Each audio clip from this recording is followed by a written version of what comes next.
ముద్దుగుమ్మ కనిపించబోతోంది. Lux పాప లంచుకొస్తావా అంటూ బాలకృష్ణతో screen share చేసుకున్న ఆశా షైనీ ఇప్పుడు ఫ్లోరా షైనీ అనే పేరుతో మళ్ళీ వెలుగులోకి వచ్చింది. తెలుగులో కొన్నాళ్ళు సందడి చేసిన ఈ బ్యూటీ తర్వాత బాలీవుడ్ లోకి మకాం మార్చి అక్కడి సినిమాలతో పాటు పలు వెబ్ సిరీస్ లోనూ నటించింది.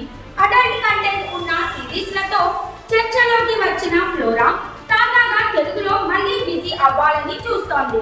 ఈసారి ఆమె టార్గెట్ సిల్వర్ స్క్రీన్ కాదు, స్మాల్ స్క్రీన్. తాజా సమాచారం ప్రకారం Flora Saini Bigg Boss season 9లో కంటెస్టెంట్ గా ఎంట్రీ ఇవ్వనుందట. ఇప్పటికే ఆమె ఎంపిక దాదాపు ఖరారైనట్లు తెలుస్తోంది. బిగ్ బాస్ 9 ఈసారి భిన్నంగా సాగనుంది. సెలబ్రిటీలతో పాటు కామన్ మ్యాన్ కూడా హౌస్ లోకి ఎంట్రీ ఇవ్వబోతున్నాడు. సీజన్ 9లో కేవలం ఒక కామన్ మ్యాన్ పర్సన్ కాదు, ఏకంగా 5 కామన్ మ్యాన్ కంటెస్టెంట్లుగా ఉండనున్నారని సమాచారం. బిగ్ బాస్ టీమ్ ఇప్పటికే ఫ్లోరాకు భారీ రెమ్యూనరేషన్ ఆఫర్ చేసినట్లు టాక్.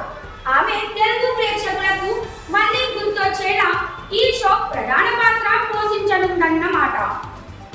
మరోవైపు కామన్ మ్యాన్ సెలెక్షన్ కోసం బిగ్ బాస్ అగ్ని పరీక్ష అనే స్పెషల్ ప్రోగ్రామ్ ఆగస్టు 22 నుంచి సెప్టెంబర్ 5 వరకు జియో హాట్‌స్టార్ లో ప్రసారం అవుతోంది.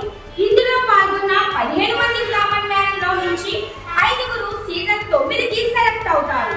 ఈ ప్రాసెస్ కూడా ప్రేక్షకుల్లో ఆసక్తిని రేపుతోంది. బిగ్ బాస్ 9 సెప్టెంబర్ 6 నుంచి ప్రారంభం కానుందని సమాచారం. ఇప్పటికే హోస్ట్ నాగార్జున ఈసారి రణరంగమే అంటూ హిట్ ఇచ్చేసిన నేపథ్యంలో ఫ్లోరా లాంటి ఇంట్రెస్టింగ్ సెలబ్రిటీల ఎంట్రీతో ఈ సీజన్ మరింత రసవత్తరంగా మారనుంది. 8 సీజన్లతో